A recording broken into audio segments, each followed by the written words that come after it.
Welcome to Magic Arcanum. I'm Ryan Gomez, and I'm so glad you're here because it's story time.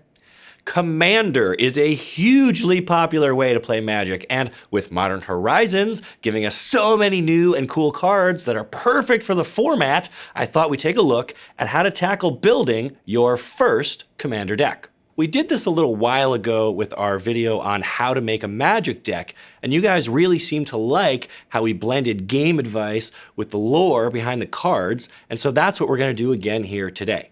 First, what is Commander? Well, it's a way of playing Magic that bends some of the normal rules. For example, your deck must be exactly 100 cards and contain no duplicates other than basic lands. Within those 100, you must have a commander, which can be almost any legendary creature from the entire history of Magic, or one of a select few specific planeswalkers who have this ability spelled out on their card. That commander will then dictate which colors of cards can go in the rest of your deck, so every commander has its own restrictions, which can lead to decks that are unique, flavorful, and sometimes downright silly. Looking at you, Feldegriff. And your commander does not get shuffled into your deck. They start the game in what's called the command zone, and you can cast them from this zone exactly as if they were in your hand. You can even send them back there when they die and recast them again for a slight upcharge. This means you can build a deck around taking advantage of abilities that happen when your commander enters the battlefield, or synergize with your commander creature type or other abilities. For inspiration, you can visit our friends over at edhrec.com. The link beneath this video will take you to their page listing some popular commander options, so go ahead and check them out. Oh yes, one more rule to know. Life totals start at 40, and combat damage dealt by commanders is tracked because it only takes 21 points of damage dealt that way to knock a player out of the game, no matter how much life they had at that point. Commander is best played as a multiplayer format with all your friends. It's kind of geared more towards a casual environment where you can just do wacky stuff and build a deck the way you want to play. Okay, so with all of that in mind, where do you even begin to start making a Commander deck? Well, as it so happens, we've got a great case study here, thanks to my good friend and yours, Nicole. Nicole came to me one day holding a foil copy of Ishkana Graph Widow and asked if we could use it to build her first Commander deck. I of course said yes, and we got started right away. Ishkana comes from Eldritch Moon, a set that took place on Innistrad, a plane where it's basically Halloween every day. A deck with her as the commander would get to be green and black since she has an activated ability with a black mana symbol and her casting cost has a green one. This makes up what we call the color identity of the card. Any colored mana symbols in the casting cost or the text box matter, and that's true for both your commander and every other card going into your deck.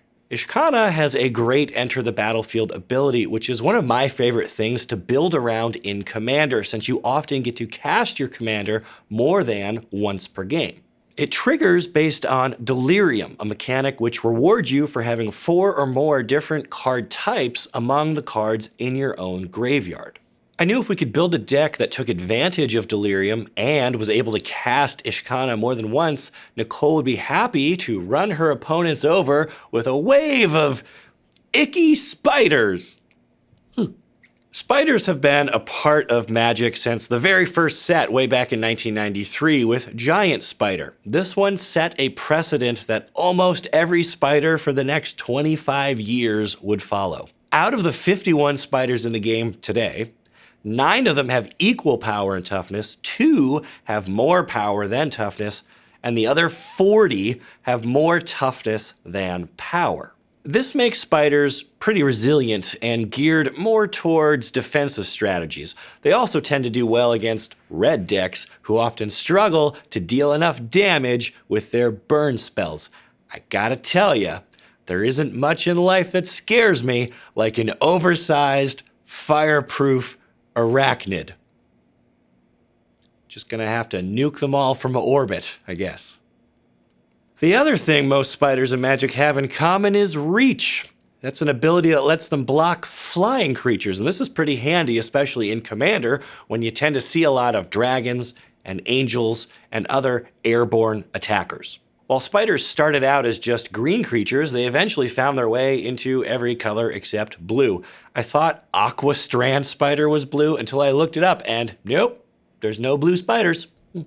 Not that we could use any in a deck commanded by Ishkana anyway. In fact, we couldn't use any of the red or white ones either. We still have plenty of choices among green and black though, so our next step was to create a document and start outlining some ideas. I like to keep things organized with Google Sheets, and you can find a copy of my original plan for the deck along with a blank version you can copy and use yourself down in the description for this video. Remember our How to Make a Magic Deck video? We talked about the rule of 9 and how you can use it to give your deck some structure. Well, you can't quite do that in Commander, but you can get pretty close. I picked 9 things I felt Nicole's deck would need to support her use of Ishkana.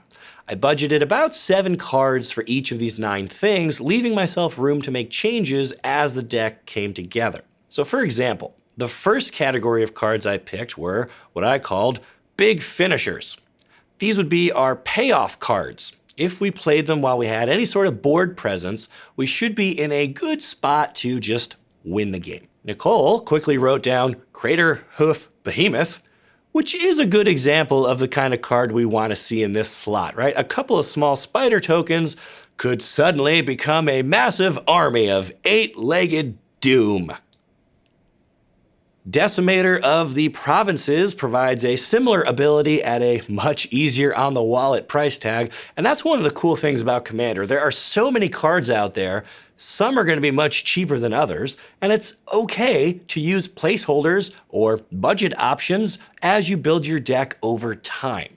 Decimator is also from Eldritch Moon, and I find oftentimes cards from the same set or block as your commander are going to fit the themes and the goals of the deck pretty well. So if you ever find yourself getting stuck, try looking at the full set list to get some fresh ideas.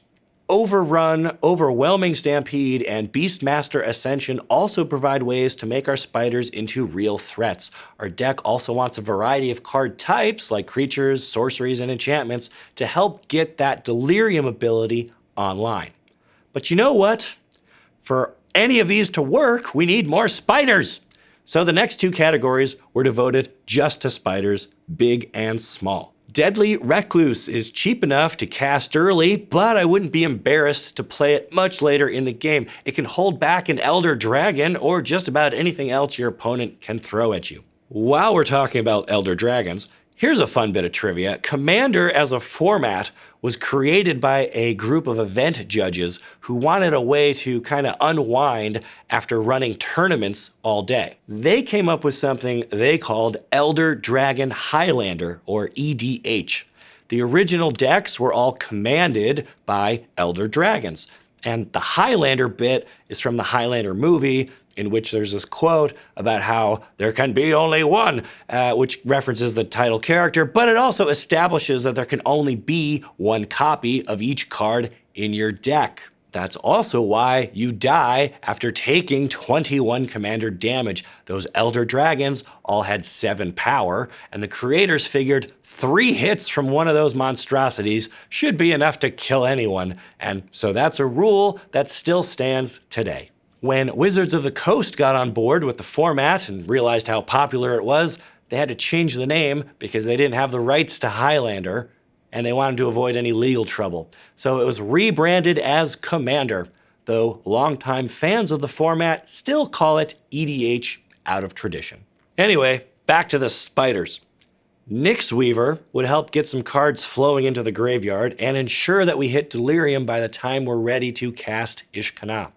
The frame on this one is neat because it's an enchantment creature from Journey into Nyx, which takes place on Theros, a plane where powerful gods make their presence felt, mostly through enchantments.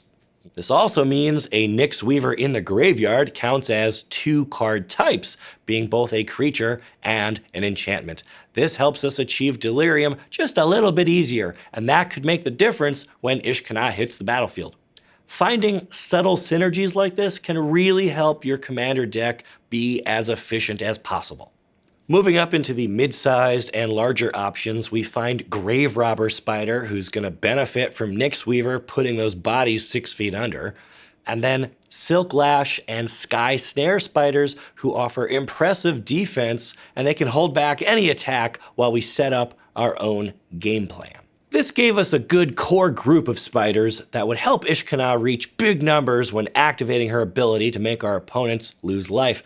But if we want a Crater Hoof payoff to really pay off, well, we need even more bodies swarming the board. So the next category would be Token Makers. These are cards that can create 2 or more creatures at once, which makes them ideal for our needs. Spider Spawning and Arachnogenesis were a natural fit, but we even added Crawling Sensation and It of the Horrid Swarm to get those bonus bugs on the battlefield. How did that line get through proofreading, Nicole? Bonus bugs on the battlefield? Ouch. Anyway, slamming down your own creatures onto the table is great, but sometimes you have to be able to remove your opponent's creatures no matter how good yours are. The next 2 categories were devoted to creature and permanent removal. Black and green are perfect colors for this, and we were able to give the deck a lot of powerful options like Hero's Downfall, Putrefy, Abrupt Decay, and Go for the Throat. We also found room for Monvuli Acid Moss and Bramble Crush for when you need to destroy a Rogue's Passage or other troublesome land. Okay, so that's 6 out of our 9 buckets that we're filling up nicely. We've got spiders all the way up our curve, and we've got some ways to drop multiple tokens down as well. We have big payoff cards for when our board is full and we're ready to make our game-winning strike, and then we have a variety of powerful removal spells to keep our opponent's creatures from harassing us too much. What else does this deck need? Well, the remaining 3 categories ended up being kind of hybrids that gave our own creatures a little more support and further disrupted our enemies' plans. For example, in what I dubbed the ramp and draw section, we put some general card draw with Harmonize and Ancient Craving, and a little bit of mana acceleration with Deathcap Cultivator. Now, normally, I don't put a lot of creature-based mana ramp in a commander deck, but since the Cultivator can easily have Death Touch later in the game, he's still dangerous despite the weaker stats. Our Protect and Support package is also a mixed bag. Assault Formation would turn those highly defensive spiders into absolute tanks, and Bow of Nylea would turn everything into Deadly Recluse while attacking. The Bow is another card from Theros, and is both an artifact and enchantment, making it a useful Delirium enabler once again. The last section was titled Disruption, and was intended to include ways to mess with our opponent's hand, graveyard, and library, and just, find some way to make them struggle to execute their own game plan. Whispers of Emrakul is a good example here because it's cheap and effective, and it also plays into our Delirium theme for Ishkana as well. So there you go. By starting with a commander we wanted to build around, and then figuring out the 9 key things we wanted this deck to do, we were able to find cards to fill all of those slots. Is this a highly tuned competitive deck? Well, no, of course not. We had to make some concessions for budget. We probably have a few spiders in there that are suboptimal, and we're kind of weak to sweepers, and we don't really have enough card draw, but you know what? We've got a fun deck that didn't break the bank to put together, and it gets played like once or twice a week at lunch, and that's what Magic is all about.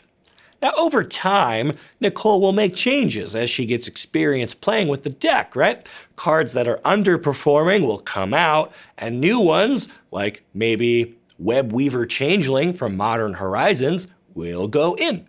If you're still overwhelmed, that's okay. You should just really check out edhrec.com because they make it easy to see which cards are popular and work together for a given commander. How do you approach building a commander deck? Tell me about it down in the comments. Or if you need some tips for a deck you're working on, hit me up on Twitter and I'll reply with my thoughts. Then make sure you like this video and subscribe to the channel so you don't miss the great stories you'll only find here on Magic Arcanum. I'll see ya.